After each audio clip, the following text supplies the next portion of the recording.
আজকে মূলত আমরা সকালবেলার দিকে একটু জনসংযোগ করেছি পারবিরাটার ওখানে। আমরা একটা সবজি মার্কেটে গেছিলাম, অভূতপূর্ব সাড়া পেয়েছি। মানুষ যে কি পরিমাণ আশীর্বাদ দিয়েছে আমি এটা ভাষায় প্রকাশ করতে পারবো না। এত মানুষের আবেগ এবং উচ্ছ্বাস যে একটাই কথা, দিদিমণি অস্তিত্বের লড়াই আমাদের এখন এটাতে আমাদেরকে সফল হতেই হবে, আমাদেরকে বাঁচতে হবে, সম্মানের সঙ্গে বাঁচতে হবে। আর তাই আমরা এখনো মন্দির প্রাঙ্গণে আছি। এই সাধারণ মানুষের আশীর্বাদই আমাদের শক্তি। আমাদের শক্তি একটাই, যে সাধারণ মানুষ যে আবেগ, যে ভালোবাসা, যে উচ্ছ্বাস দেখিয়েছে, দু হাত তুলে যে আশীর্বাদ দিয়েছে, এতে আর আমার মনে হচ্ছে না যে আমি এতক্ষণ ধরে হাঁটছি বা আমার জল তেষ্টা পাচ্ছে বা কোথায় যাব। আবেগেই আমি কিন্তু মানুষের জন্য এগিয়ে যাচ্ছি আর মানুষই টেনে নিয়ে যাচ্ছে। তাতে আমি অন্তত এতটুকু বুঝতে পেরেছি যে আজ শুধু আমরা নয়, পশ্চিমবঙ্গের সকল মানুষের সঙ্গে এই দক্ষিণ বিধানসভার মানুষরাও স্বাধীনতা ফিরে পেতে চায়, সম্মান ফিরে পেতে চায়, তাদের আদর্শ নীতি নিয়ে বাঁচতে চায়। আর আমরা যে লড়াইটা লড়ছি সেখানে আমরা মানুষের আশীর্বাদ নিয়েই সফল হব। কোন কোন মন্দিরে গেলেন? আজকে আমরা গেছিলাম বোরহাটের হনুমানজির মন্দিরে, সেখান থেকে শ্যাম বাবার মন্দিরে গেছিলাম, সেখান থেকে কমলাকান্ত দেবী, অনেক পুরনো মায়ের মন্দির, আমাদের অনেক পুরনো মন্দির। আমার মারা ছোট থেকে সেখানে পুজো দিয়েছেন, বড় হয়েছেন, সেই মন্দিরে গেছি। তারপরে আমরা এখন এখানে এসেছি রাধা মাধবের কাছে, সেই মন্দির প্রাঙ্গণে আমরা দাঁড়িয়ে আছি এবং সামান্য কিছু আমরা জনসংযোগও করেছি।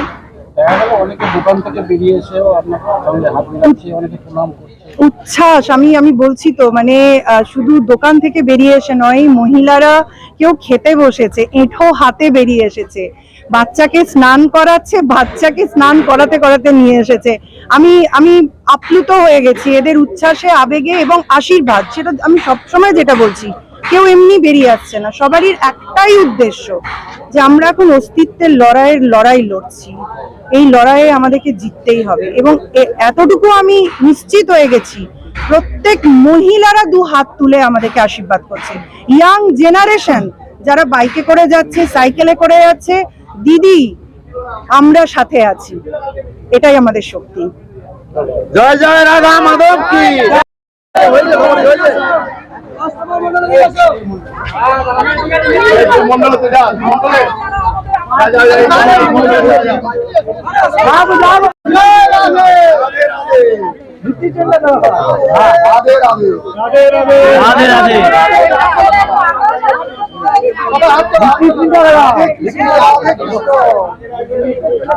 রাই সেরিমোনিয়াল হাউস বর্ধমানের শাঁখারীপুকুর এলাকায় বরফকলের ঠিক বিপরীতে।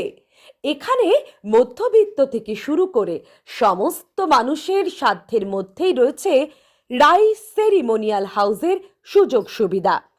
এসি থেকে শুরু করে নন এসি, যেমন চাইবেন তেমনই পাবেন। একেবারে সুসজ্জিত ও পরিষ্কার পরিচ্ছন্ন একটি সুন্দর অনুষ্ঠান বাড়ি। এখানে রয়েছে এসি, নন এসি, নটি রুম, রয়েছে আন্ডারগ্রাউন্ড গাড়ি পার্কিংয়ের সুবিধা। অতএব আপনাদের যে কোনো অনুষ্ঠানের জন্য আজই বুক করে ফেলুন রাই সেরিমোনিয়াল হাউস। মনে রাখবেন, রাই সেরিমোনিয়াল হাউস বর্ধমানের শাঁখারীপুকুর এলাকায় বরফকলের ঠিক বিপরীতে। আজকে আমরা চলে এসেছি রাজলক্ষ্মী কনস্ট্রাকশনের নিউ প্রজেক্ট রাজ ইনক্লেভসে। এটি অলমোস্ট 52 কাঠা এরিয়া নিয়ে তৈরি হচ্ছে। এটির দুটি ব্লক এ তে রয়েছে 12 ফ্লোর আর ব্লক বি তে রয়েছে 4 ফ্লোর। এখানে আপনারা পেয়ে যাচ্ছেন বাজেট অনুযায়ী 1 BHK, 2 BHK and 3 BHK flat. এখানকার আকর্ষণীয় ব্যাপার হলো ফ্ল্যাটের গ্রাউন্ডে আপনারা পেয়ে যাচ্ছেন স্টাইল বাজার, আর সঙ্গে থাকছে বেসমেন্ট পার্কিং, ওপেন পার্কিং, আর রুফটপে পেয়ে যাচ্ছেন 10,000 স্কোয়ার ফিট এরিয়া জুড়ে এসি জিম, আড্ডা zone, AC community hall with kitchen, garden area.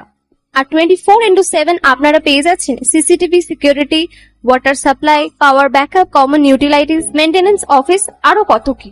আর তাছাড়াও আপনারা পেয়ে যাচ্ছেন ব্লক বি তে সুইমিং পুল ফেসিলিটিস।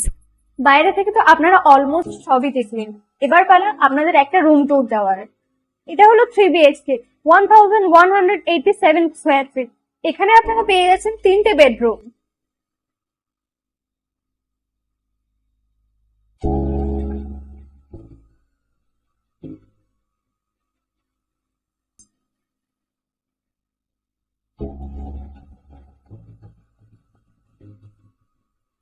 তাছাড়াও আপনারা পাচ্ছেন ডাইনিং এরিয়া, সাথে একটা কিচেন, দুটো বাথরুম, সঙ্গে সাউথ ফেসিং ওপেন ব্যালকনি।